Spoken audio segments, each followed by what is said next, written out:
Biar ini menjadi kesukaan kami untuk kami terus menyembah Engkau. Bukan hanya di tempat ini, bukan hanya ketika kami beribadah bersama teman-teman. Tapi biar ini menjadi sebuah kesukaan untuk kami menaikkan setiap pujian penyembahan di hadapan-Mu. Sampai kami boleh mengenal Engkau lebih dalam lagi Tuhan. Terima kasih buat malam hari ini. Biar firman-Mu Tuhan yang akan sebentar disampaikan boleh tertanam dalam hidup kami. Biar ada roh hikmat, wahyu dan pengertian Kau turunkan tengah-tengah kami. Urapi hamba-Mu juga urapi setiap anak-anak-Mu Tuhan. Sampai kami boleh siap menerima benih-benih firman-Mu Tuhan. Terima kasih buat malam hari ini. Dalam nama Tuhan Yesus kami berdoa dan mengucap syukur. Mari semua katakan amin. Boleh sekali lagi kasih tepuk tangan yang paling terbaik buat Tuhan Yesus. Teman-teman boleh sekali lagi kasih tepuk tangan yang paling terbaik buat Tuhan Yesus. Semangat ya teman-teman. Semangat, dengan kalian semangat saya tidak menjadi nervous di depan ya. Karena saya pertama kali membagikan firman Tuhan di Lifeguard. Oke teman-teman, ketika saya berdoa, apa ya Tuhan yang harus disampaikan untuk firman malam hari ini? Dan saya dapat tentang alarm teman-teman. Apa sih sebenarnya teman-teman alarm itu?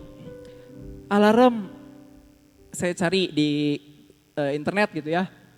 Artinya adalah atau kata lainnya itu peringatan atau tanda bahaya. Secara umum, alarm berfungsi untuk memberi tanda atau memperingatkan tentang situasi yang memerlukan perhatian khusus.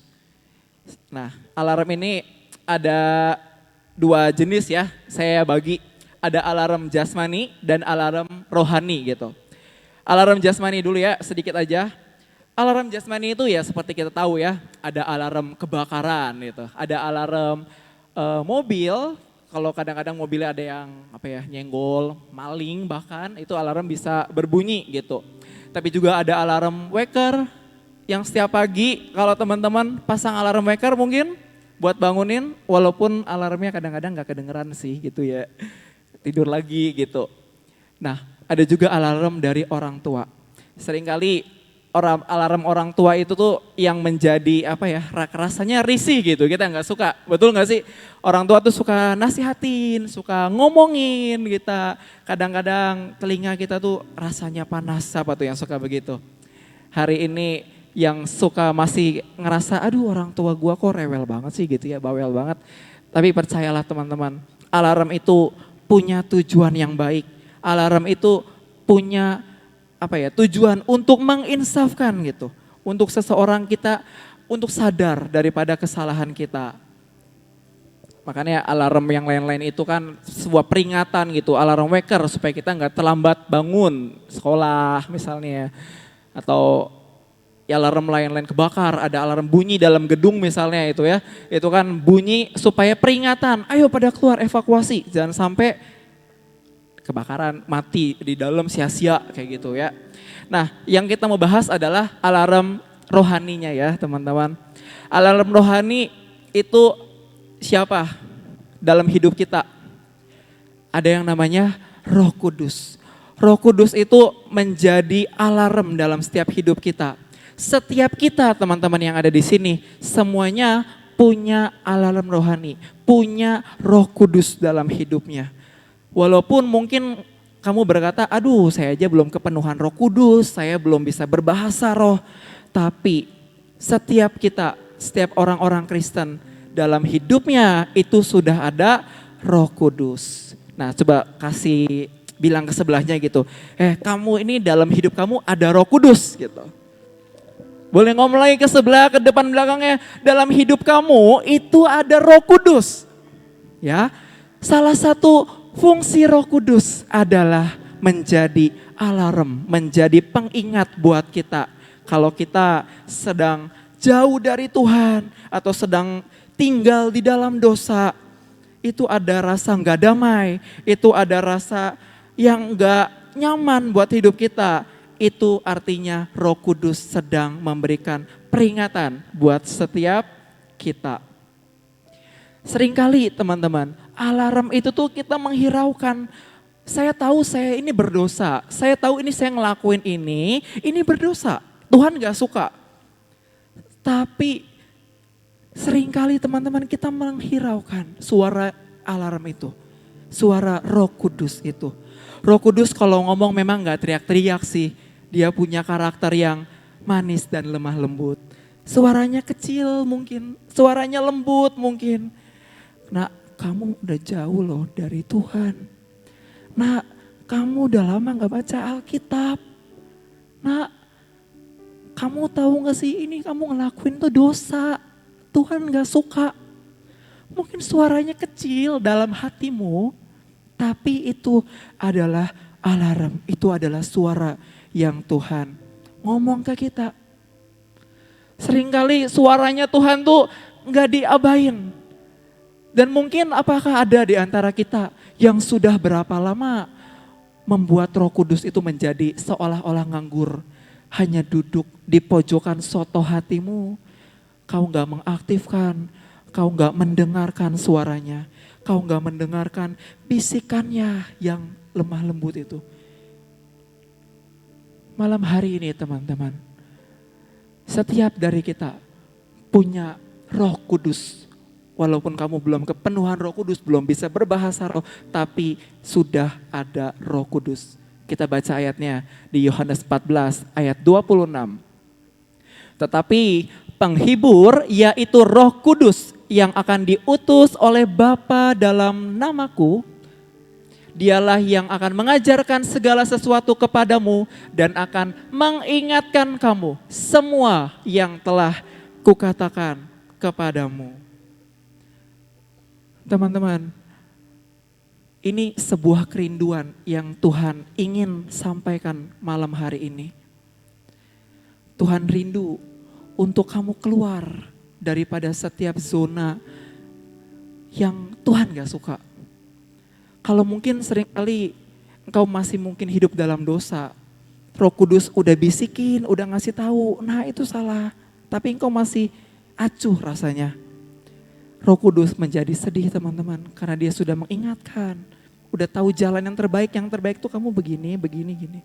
Tinggalin yang lama. Mungkin kalau di antara kita ya jatuh dalam dosa, menurut saya itu wajar. Karena kita masih hidup dalam daging. Tapi kalau kita menghidupkan dosa, tinggal di dalam dosa. Yang kita tahu itu lakuin, yang kita seringkali ngelakuin mungkin tiap hari berulang-ulang. Itu artinya tinggal di dalam dosa. Kalau orang jatuh dalam dosa, it's okay, gak apa-apa, bangkit lagi.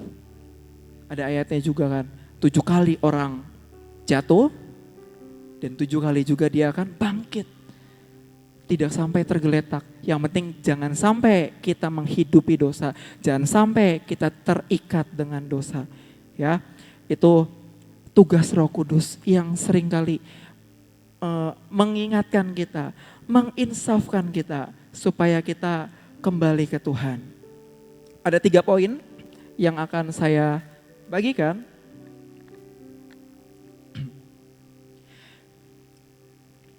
Nah, tidak ada cara lain untuk mengikuti alarmnya Tuhan.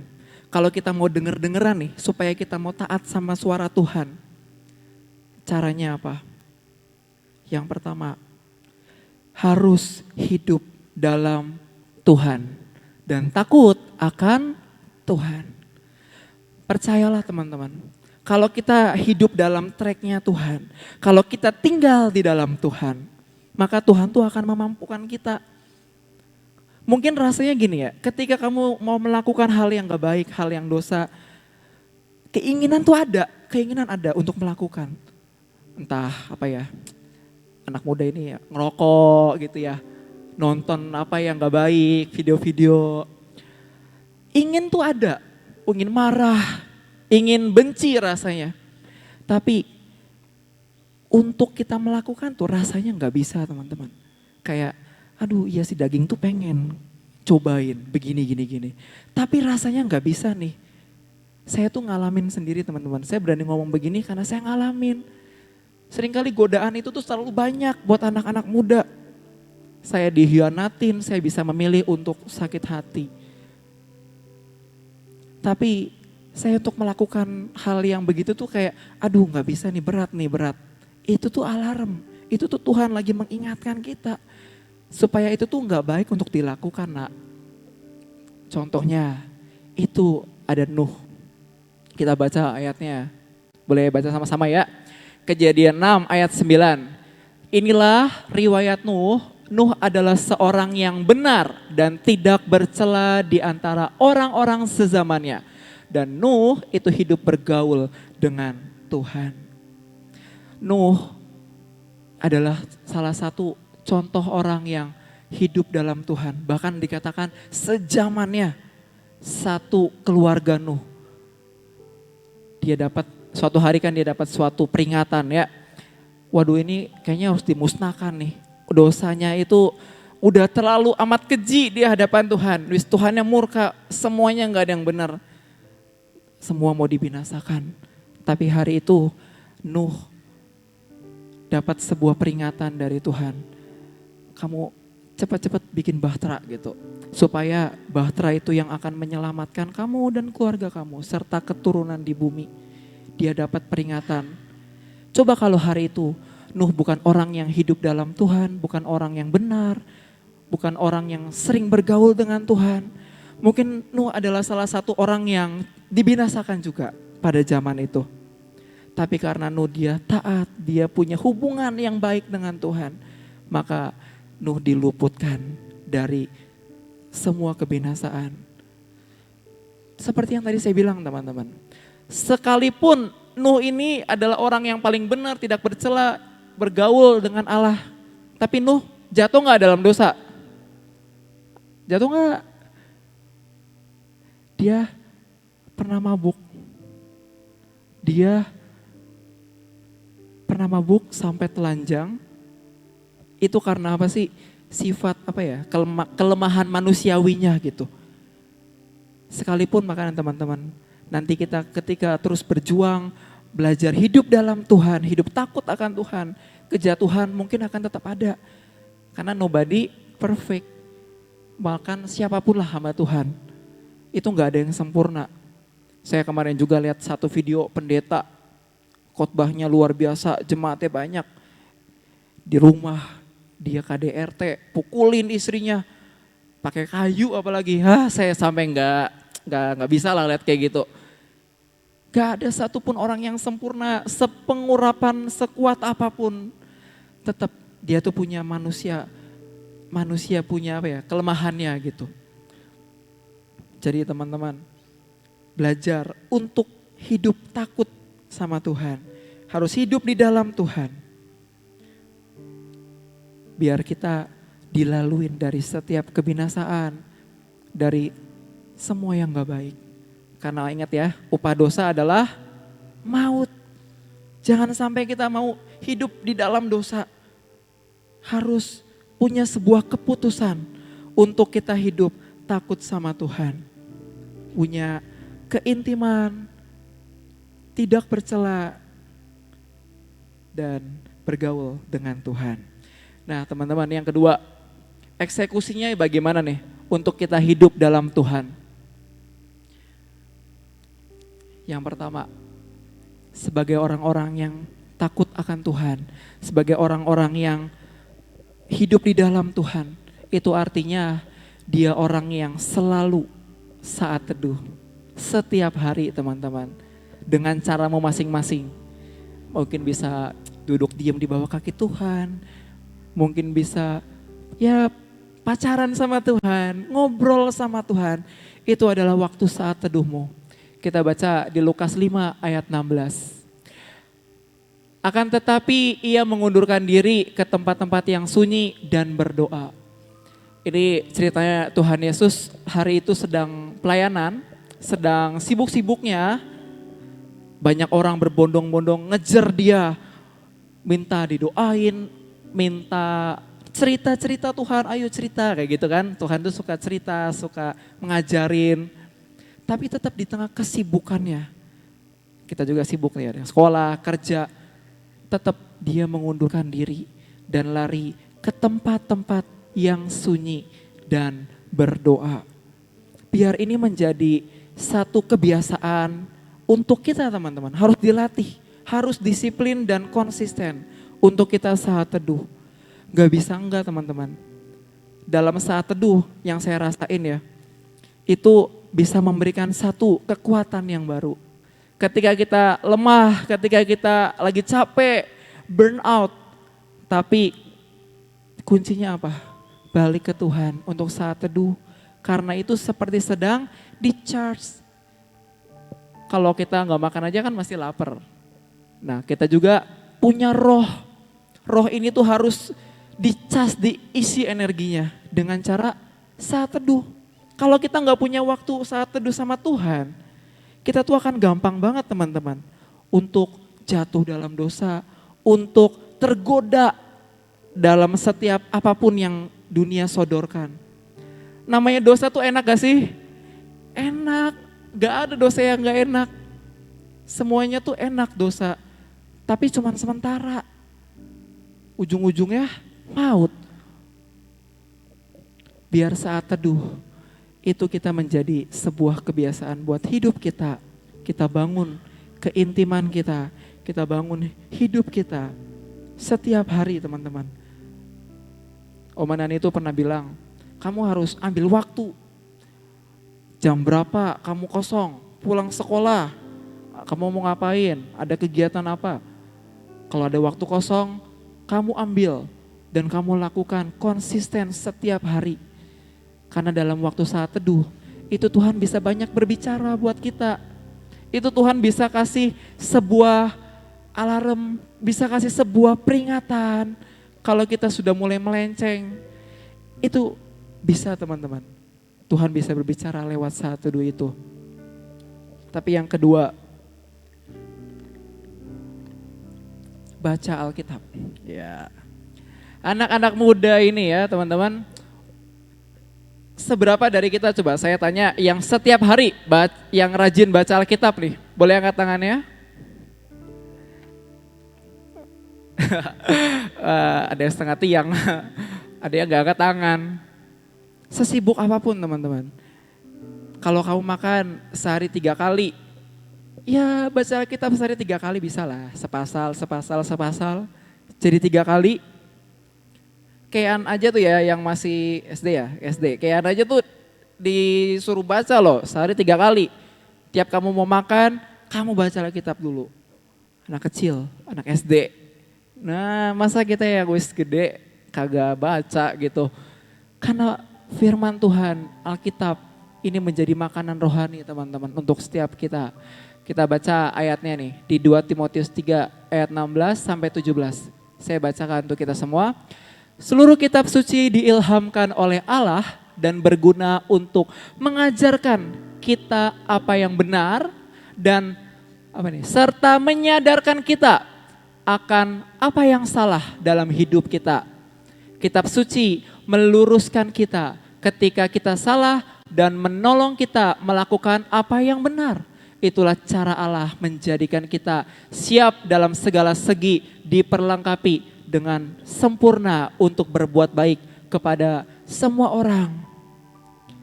Semua nih teman-teman dalam kehidupan kita, semua tuh ada dalam Alkitab.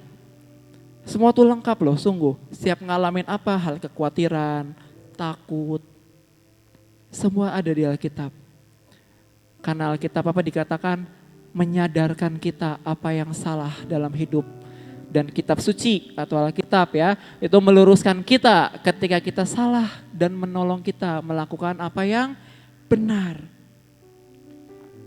Untuk baca Alkitab, ini adalah salah satu eksekusi kita nih untuk hidup di dalam Tuhan. Kalau kita hidup dalam Tuhan aja tuh ya kadang-kadang berat, apalagi hidup di luar Tuhan. Wis rasanya gak bisa hidup kalau saya sih. Berat pisan gitu ya.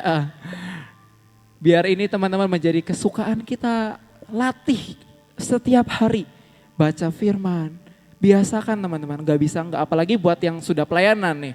Kalau udah pelayanan gak baca Alkitab, wah kosong, lapar roh kamunya. Tapi juga dengan membaca Alkitab, kita bisa mengenal Tuhan kita, mengenal siapa yang kita layani. Karena kalau kita nggak mengenal siapa yang kita layani, itu seperti profesi. Engkau apa ya, penyanyi, singer, AWL, apa pemusik gitu. Engkau pelayanan, tapi nggak kenal siapa yang kamu layani. Itu kayak profesi, ya saya sebagai singer, saya sebagai pemain musik, saya sebagai multimedia. Tapi buat kita tuh boleh mengenal dengan cara baca Alkitab. Mari lakukan teman-teman setiap hari. Yang pertama tadi saat teduh, yang kedua baca Alkitab. Lalu selanjutnya hidup eksekusi nih, hidup dalam Tuhan seperti apa? Kita harus jadi teladan dan jadi berkat di rumah. Dimulai dari di rumah teman-teman.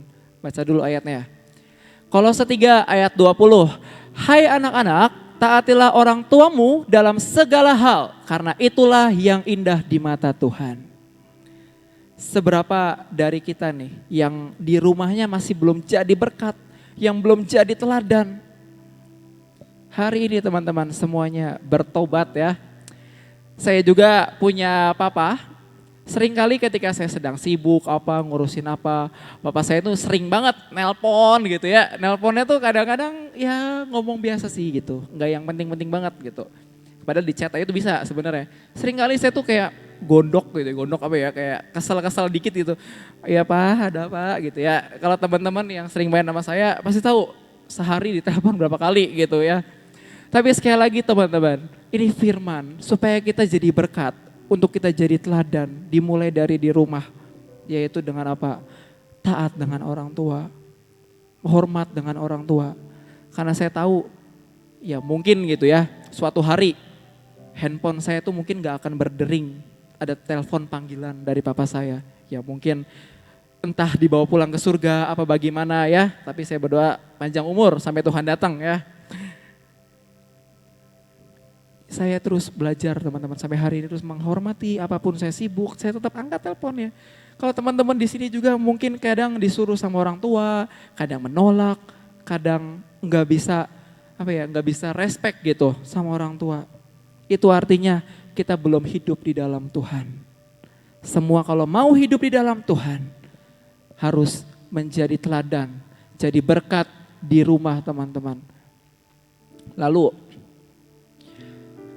eksekusi hidup dalam Tuhan, itu kita setelah di rumah sudah oke, kita nurut, kita taat sama orang tua, lanjut kita melayani Tuhan.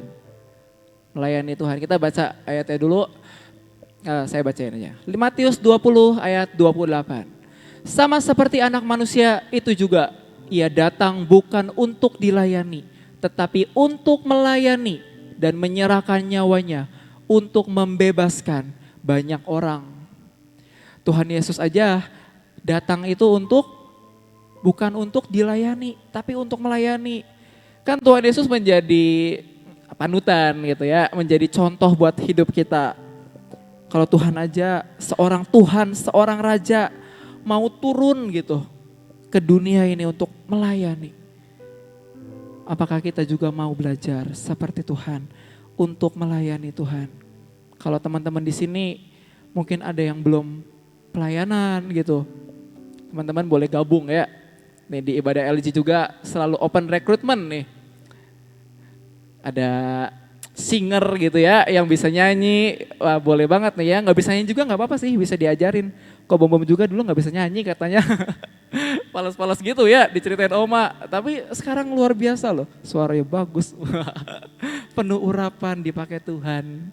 Multimedia mungkin. Teman-teman juga harus belajar pelayanan teman-teman. Apapun yang kamu punya, apapun yang bakatnya ada, boleh gabung ya. Kita tuh sangat rindu untuk semuanya tuh pelayanan. Karena dalam pelayanan juga tuh yang saya lihat itu bisa menjadi sebuah pagar loh. Ketika kamu sudah hidup terbawa arus dunia, tapi kamu juga seorang pelayan. Itu yang saya lihat tuh mereka masih tetap melayani loh, walaupun di luarnya bagaimana. Kalau nggak pelayanan us hilang bablas kayaknya, hilang beneran, hilang gitu. Itu kayak jadi pagar sih hari-hari ini saya lihat tuh. Ya harusnya seorang pelayan kan punya level yang berbeda sebetulnya. Punya standar yang berbeda. Tapi walaupun pada kenyataannya belum begitu, ya nggak apa-apa lah, didoain aja. Biar semuanya bertobat ya, jadi seorang pelayan Tuhan punya level yang berbeda sebenarnya. Ayo teman-teman pelayanan yang belum, kita ini setiap minggu kan, setiap Jumat kayak gini terus nih pengumuman ya, open recruitment gitu. Apalagi yang tadi dance nih, dance-nya keren gak tadi teman-teman? Keren ya, daftar ke Ito boleh gak angkat tangannya Ito? Kurang orang loh dance juga nih, bentar lagi yang lain pada mau cabut kuliah ya. Nah teman-teman selanjutnya untuk kita yang terakhir nih, untuk eksekusi hidup di dalam Tuhan, menjadi berkat di luar. Ketika kita udah punya saat teduh yang baik, kita punya keintiman, kita rajin berdoa, kita baca firman-Nya, merenungkan itu siang dan malam gitu ya. Kita mau belajar taat sama Tuhan, hidup di dalam Tuhan. Kita menjadi berkat di rumah, menjadi berkat, jadi teladan untuk orang tua. Lalu kita juga udah melayani Tuhan. Dan yang terakhir, menjadi berkat di luar. Saya ajak baca bareng-bareng aja ya. Ini Matius 5 ayat 14 sampai 16. 2, 3. Kamu adalah terang dunia, kota yang terletak di atas gunung tidak mungkin tersembunyi.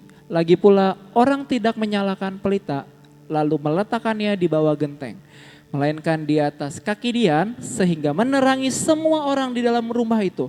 Demikianlah hendaknya terangmu bercahaya di depan orang, supaya mereka melihat perbuatanmu yang baik dan memuliakan Bapamu di surga. Amin. Semuanya adalah terang dunia, amin.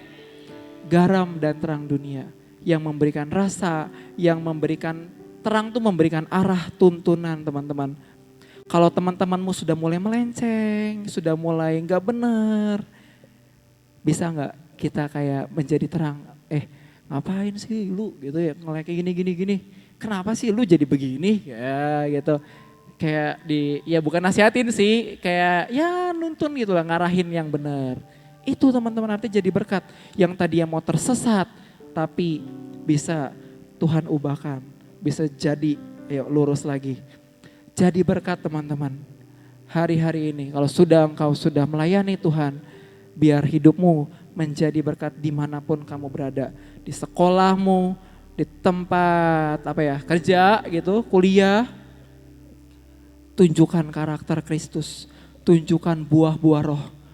Maka orang akan melihat, wah kamu memang berbeda. Kamu memang hidup di dalam Tuhan. Sungguh kalau kita hidup dalam Tuhan, pasti kita bisa jadi berkat. Pasti kita hidupnya berbuah. Dan buah itu bisa dinikmati bagi banyak orang teman-teman. Nah ini poin yang ketiga, yang terakhir. Dampak hirauin alarm Tuhan.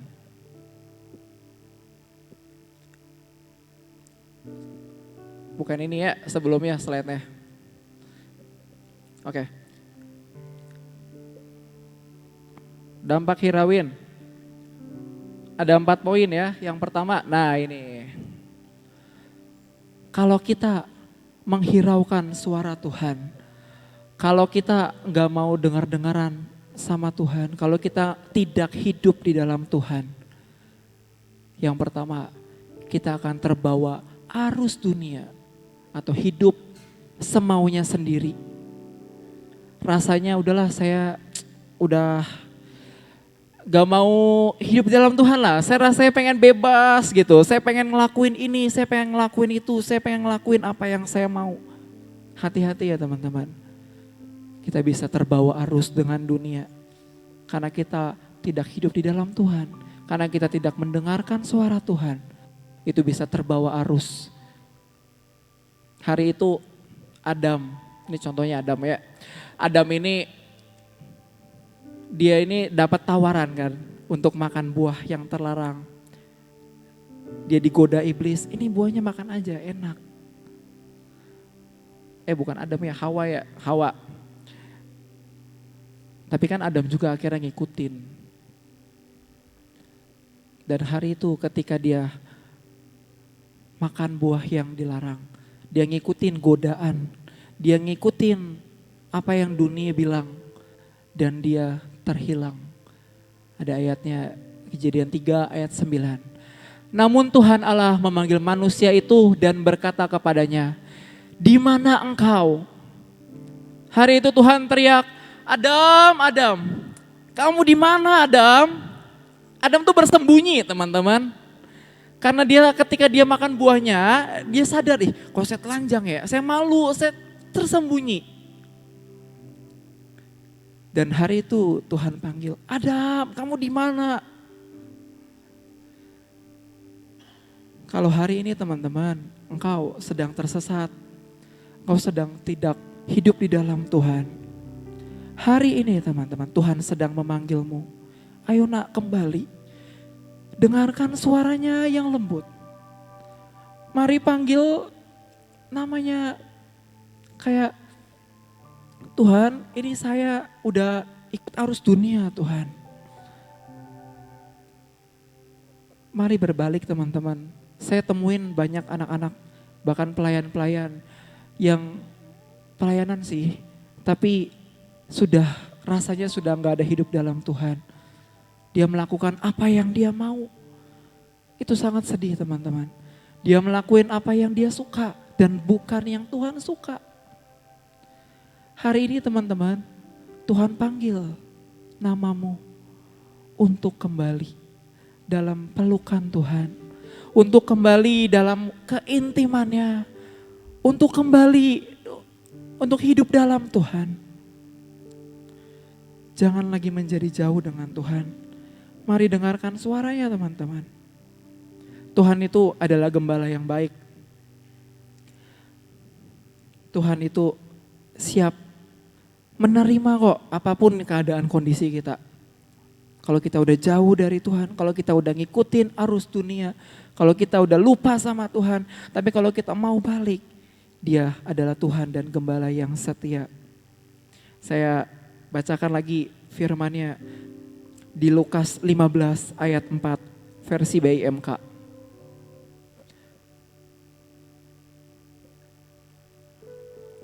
Andai kata seorang dari kalian mempunyai 100 ekor domba, lalu ia kehilangan seekor, apakah yang akan dibuatnya? Pasti ia akan meninggalkan domba yang 99 ekor itu. Dan pergi mencari yang hilang itu sampai dapat. Jangan sampai ada yang terhilang lagi. Kalau kita udah jauh, kalau kita udah hidup di luar dari jalannya Tuhan. Mungkin kamu memilih jalan yang lebar, jalan yang asik, jalan yang seru gitu. Jalan yang membuat kamu having fun. Tapi maukah engkau berbalik? Tuhan sedang menunggumu. Dan Tuhan sedang memanggilmu untuk ayo nak masuk dalam hidup dan jalannya Tuhan. Jangan terhilang, jangan tersesat, jangan mau hidup dengan arus dunia. Karena kalau kamu ikut dengan dunia, ujung-ujungnya maut teman-teman. Lalu yang kedua, waktu terbuang sia-sia. Saya memang masa-masa remajanya nggak yang aneh-aneh banget sih gitu. Tapi saya tuh dengar banyak kesaksian dari teman-teman saya yang dulunya tuh nakal banget. Narkoba, ngerokok, free sex. Apalagi tuh, wah macam-macam pokoknya. Ada yang sampai kecanduan ya, namanya ngerokok tuh, nge-vape itu tuh ya. Gak berhenti gitu. Dia berhenti tuh kalau lagi tidur aja. Lagi tidur berhenti. Kalau melek bangun. Ke WC juga ngelakuin. Waktunya akan terbuang sia-sia teman-teman. Jangan sampai waktu yang Tuhan kasih kita pakai untuk hal-hal yang tidak baik.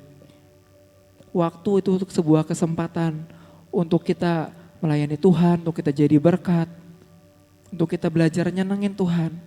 Apalagi Kalau kita tahu hari-hari ini udah hari-hari terakhir, ini generasi kita yang terakhir. Maukah kita pakai waktu ini untuk memuliakan Tuhan, untuk belajar menyenangkan Tuhan. Dan jangan sampai waktu kita terbuang sia-sia. Dan yang terakhir, kehilangan keselamatan. Sampai saya tuh, aduh Tuhan, saya dapat firman ini teman-teman. Saya tuh waktu doa di taman, duduk diam, hampir 1 jam ya, 1 jam lah 1 jam. 1 jam saya tuh diem dengerin Tuhan ngomong apa, poinnya ini. Saya coba catat. Yang terakhir mengerikan banget teman-teman. Aduh Tuhan bener tah, kok sampai sih Tuhan kalau kita hidup di luar Tuhan, sampai kita kehilangan keselamatan. Memang kita semua ini sudah dapat tiket keselamatan. Kita ini sudah dapat tiket ke surga. Kalau mulut kita mengaku bahwa Yesus adalah Tuhan, hati kita percaya, engkau selamat, ya selamat. Dapat tiket, ya dapat tiket semuanya. Cuma-cuma. Walaupun harganya itu sangat mahal di atas kayu salib. Tapi kita sudah dapat tiket. Baca dulu deh ayatnya. Filipi 2 ayat 12. Hai saudara-saudaraku yang kekasih, kamu senantiasa taat, karena itu tetaplah kerjakan keselamatanmu dengan takut dan gentar. Bukan saja seperti waktu aku masih hadir, tetapi terlebih pula sekarang waktu aku tidak hadir. Kerjakan keselamatan. Jangan bilang, saya udah percaya Tuhan, saya Kristen, saya pelayanan bahkan. Tapi kalau engkau gak memelihara tiket itu, gak mengerjakan keselamatan itu tiket bisa hangus. Seperti apa ya, tiket golden ticket Indonesia Idol ya. Indonesia Idol itu kalau dia lulus audisi dapat golden ticket. Bagaimana dia mau mempertahankan tiketnya, mau pakai untuk terus, dia mau berlatih, dia mau belajar untuk masuk ke next level. Atau tiketnya berhenti sampai di situ dan menjadi hangus. Dan tidak bisa masuk dalam satu level yang lebih tinggi. Dan tidak bisa masuk menjadi seorang juara. Pasti dia pakai tiket golden ticket itu. Mari teman-teman, pakai tiket yang sudah kita dapat ini. Untuk kita hidup dalam Tuhan, takut sama Tuhan. Ada orang-orang banyak yang Kristen di luar sana. Tapi ya Kristen KTP. Orang yang tidak takut sama Tuhan, hidupnya itu semaunya sendiri, nakal, gak bisa dengar-dengaran. Apakah itu akan mendapatkan keselamatan? Kita semua yang sudah mengerti, mari pakai keselamatan itu, mari pakai tiket itu teman-teman, untuk kita menuju ke surga nanti. Kemarin Om Nani aja waktu di PD Selasa sampai ngomong, setiap orang tuh punya masalah lah. Setiap orang tuh punya pergumulan. Setiap orang di sini punya handphone. Penting gak? Penting handphonenya. Tapi ketika beribadah, dia selalu asik dengan handphonenya. Ini waktu PD Selasa kemarin. Dia terlalu asik dengan handphone gadgetnya saat ibadah. Badannya, tubuhnya ada dalam ruang ibadah. Tapi jangan sampai ketika Tuhan datang, engkau sedang asik sendiri, engkau sedang bermain dengan handphonemu. Surga itu tuh enggak gampangan. Surga itu enggak yang murahan. Surga itu punya standar teman-teman. Kalau engkau meremehkan Tuhan, engkau tidak menghormati Tuhan. Sungguh, itu akan menjadi sangat menyedihkan. Mari hidup dalam takut akan Tuhan. Jangan sampai ketika Tuhan datang untuk yang kedua kali. Dan Tuhan berkata, kamu siapa? Saya gak kenal kamu. Nyahlah kamu pembuat kejahatan. Ada firmannya. Kristen iya, berbuat jahat iya. Tuhan ngomong apa? Siapa sih kamu? Gak kenal kamu. Wow. Jangan sampai tiket ini menjadi hangus. Hanya karena kita terlalu asik dengan dunia. Kita tidak menghiraukan suara Tuhan. Kalau kita bisa mendengar baik-baik suara Tuhan, pasti jalannya itu Tuhan tuntun teman-teman. Mengarahkan kita ke jalan yang benar. Mengarahkan kita ke masa depan, ke destiny yang sudah Tuhan tetapkan. Karena kita mau jalan sama Tuhan dan gak tersesat. Dan gak akan terbuang-buang waktu. Mari pakai waktumu, mari pakai hidupmu untuk memuliakan Tuhan. Mari dengarkan suaranya, mari dengarkan panggilannya. Kalau hari ini engkau sudah terlalu jauh sama Tuhan, engkau sudah gak baca Alkitab, engkau sudah gak berdoa lagi. Maukah hari ini teman-teman, kau balik, kau responi suara itu. Jangan menjadi jauh, jangan menjadi bebal, tapi juga jangan menjadi tumpul. Mari pakai keselamatan yang Tuhan beri. Jangan disia-siakan. Mari jadi berkat teman-teman dimanapun kita berada. Ini firman Tuhan. Ini kerinduan Tuhan untuk kita hidup di dalam Tuhan. Untuk kita punya dampak yang baik di luar sana. Saya tutup dengan sebuah kesaksian. Bulan April. Bulan April itu saya operasi mata. Saya lasik. Dalam operasi itu di laser kan, kira-kira 18 detik. 18 detik itu mata gak boleh goyang-goyang, gerak-gerak ke kanan kiri. Ada satu orang, mungkin perawat gitu. Dia yang akan menjadi seorang instruktur, pengarah yang ngasih tahu. Oke, Kak Daniel sudah bagus matanya, tetap madep ke depan, tetap fokus. Ngeri banget teman-teman di lasik itu ya. Karena dikerjainnya kan kanan kiri. Tapi ketika kanan yang dikerjain, itu kiri kan ditutup kayak pakai kapas ya. Dan matanya itu tuh yang kiri yang tidak sedang dikerjain gak boleh merem, harus melek. Harus menjaga mata kiri melek, harus fokus mata kanannya lihat ke titik laser. Dan namanya lasik tuh sempat buta sih sebenarnya. Beberapa detik itu benar-benar kayak gak bisa ngeliat apa-apa. Ketika yang selaput depan korneanya itu dibuka, itu benar-benar buta rasanya gak bisa ngeliat. Hanya cahaya putih semua, mengerikan sekali. Karena saya minusnya tuh -6 gitu ya. -6 yang kanan 6 yang kiri 3,5 silinder 2 tinggi. Jadi akhirnya saya memutuskan untuk lasik. Saya dengerin arahannya, saya dengerin apa yang jadi omongannya. Dan arahannya itu cuma satu, gak bisa dua. Kalau dua kita akan bingung mau dengerin yang mana. Saya dengerin, oke tahan ya, gak boleh ke kanan, gak boleh ke kiri. Harus fokus lihat ke titik depan laser itu. Sampai bau sangit rasanya ya. Aduh, sangit apa ini, bau apa mata saya sampai sangit. Agak-agak ngeri juga sebenarnya. Tapi ya puji Tuhan, sekarang matanya sudah normal ya. Walaupun tadi bacanya kok agak susah, kecil-kecil kayaknya ini.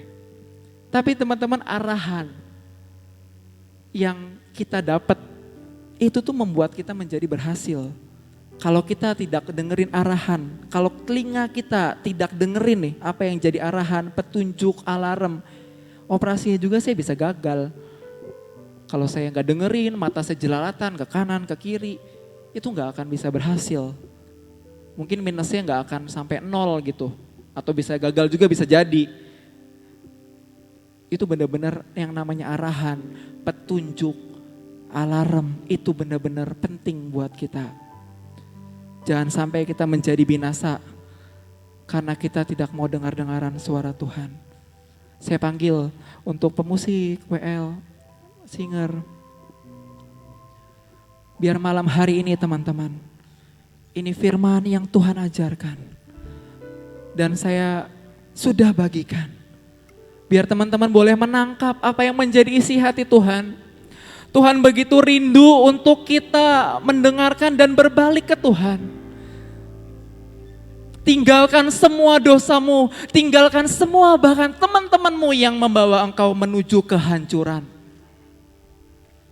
Memang rasa yang susah. Tapi daripada hidupnya ujung-ujungnya binasa, kau tidak mendapatkan apa yang Tuhan sudah siapkan. Mari kerjakan keselamatan. Mari hidup di dalam Tuhan. Mari berikan hidupmu dan hatimu untuk Tuhan.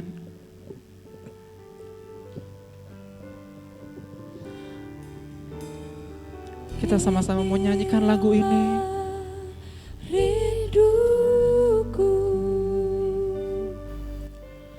Kepadamu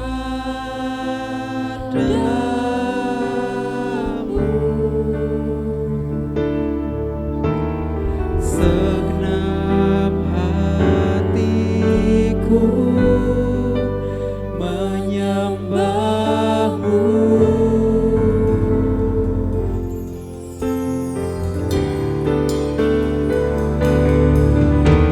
Seluruh jiwaku memujimu.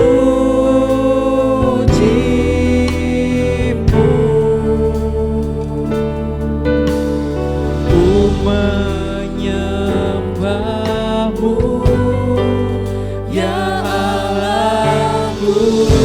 Sekali lagi katakan dari awal bahwa hidupmu di hadapan Tuhan. Inilah rinduku. Biar ini jadi kerinduanmu dan kerinduanku. Segenap hatiku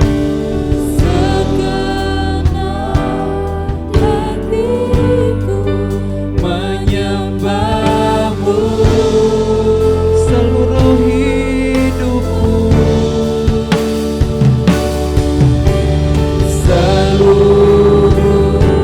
biar seluruh hidup kami serahkan semua di hadapan-Mu Tuhan. Dan ku memujamu,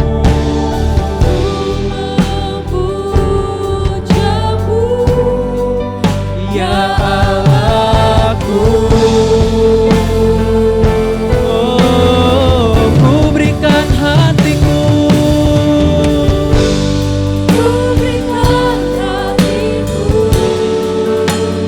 dan jiwaku, semuanya bagimu di dalam hidupku, di setiap waktu. Nyatakan, saya undang semua untuk bangkit berdiri. Ku berikan hatiku dan jiwaku, semuanya bagimu di dalam hidupku, di setiap waktu. Nyatakan jalanmu. Teman-teman, saya rasakan ada di antara kita yang sebetulnya saya tuh pengen apa yang Tuhan ngomong, saya pengen ngelakuin. Tuhan gak suka ini, saya mau keluar tapi susah Tuhan. Sudah terlalu dalam saya jatuh, sudah terlalu dalam saya menikmati semua, setiap dosa, setiap ikatan. Sebetulnya ada keinginan kok Tuhan dalam hidupku, tapi susah Tuhan. Dagingku tuh terlalu kuat Tuhan. Kau seringkali berdoa seperti itu. Hari ini teman-teman, biar kita minta kemampuan yang dari Tuhan. Untuk kita meninggalkan semua dunia yang lama. Untuk kita meninggalkan semua yang Tuhan gak suka. Mari miliki tekad yang bulat. Mari miliki keinginan yang kuat. Tuhan, aku hanya mau mendengarkan suara-Mu dan bukan mengikuti keinginan dagingku. Malam hari ini Tuhan, malam hari ini teman-teman, Tuhan mau menolong kita untuk kita keluar dari kubangan yang kotor, untuk kita keluar dari dunia kita yang lama dan berlari menuju kepada jalan yang sempit, jalan yang Tuhan sudah sediakan. Bolehkah sama-sama saya undang tangan kirimu taruh di dada dan tangan kananmu angkat naikkan ke surga. Dan kita nyanyikan sekali lagi, ku berikan hatiku.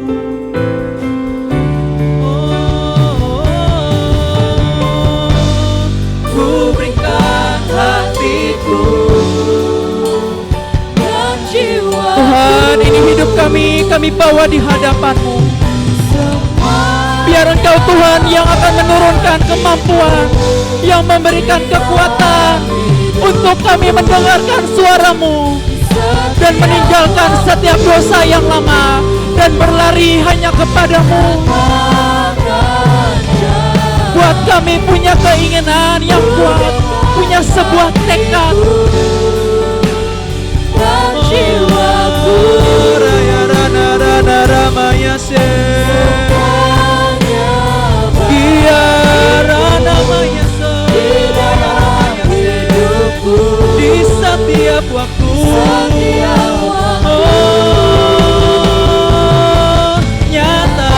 Nyatakan jalan-Mu, ku berikan hatiku.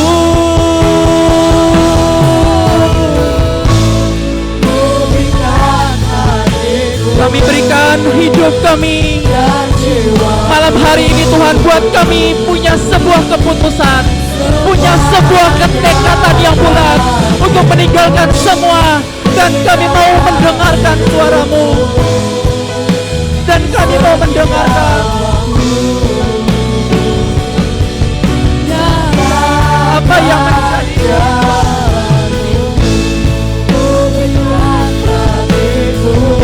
Tuhan, biar Kau yang tolongi kami dan jumpai kami malam hari ini, untuk kami melepaskan semua yang tidak baik, melepaskan semua yang Kau gak suka, dan hati dan hidup kami mengarahkan hanya kepadamu. Oh ya Anakku,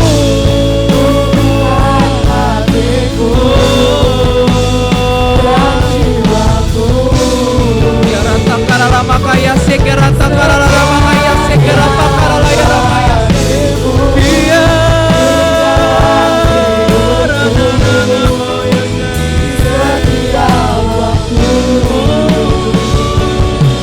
nyata. Sekali lagi mari sama-sama katakan, ku berikan hatiku. Biar hati hidup kami persembahkan di hadapan-Mu Tuhan. Engkau gembala yang baik, Engkau yang menunggu untuk kami kembali.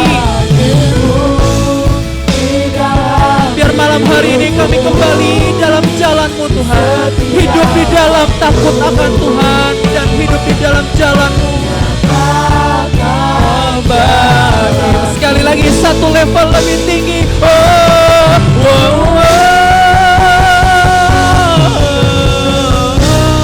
Ku berikan hatiku dan jiwamu,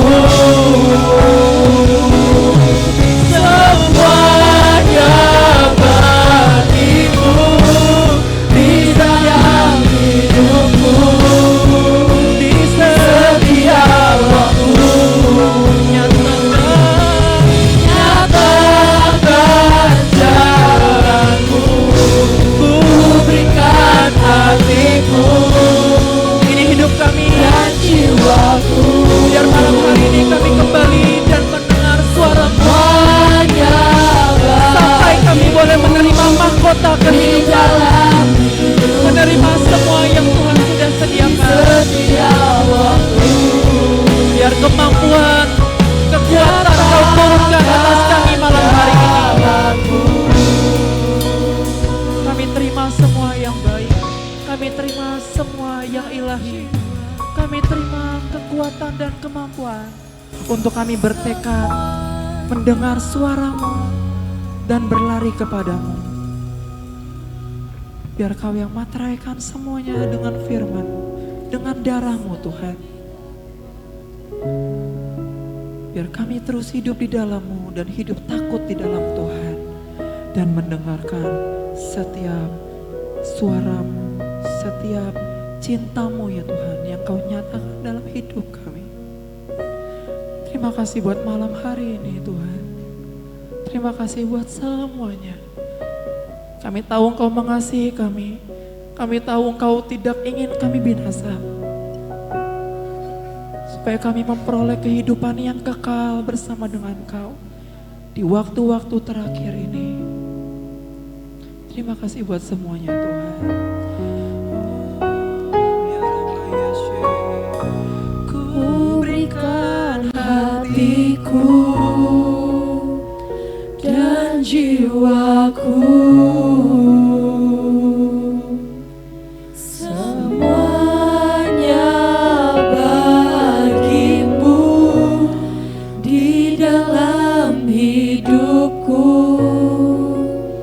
di setiap waktu. Nyata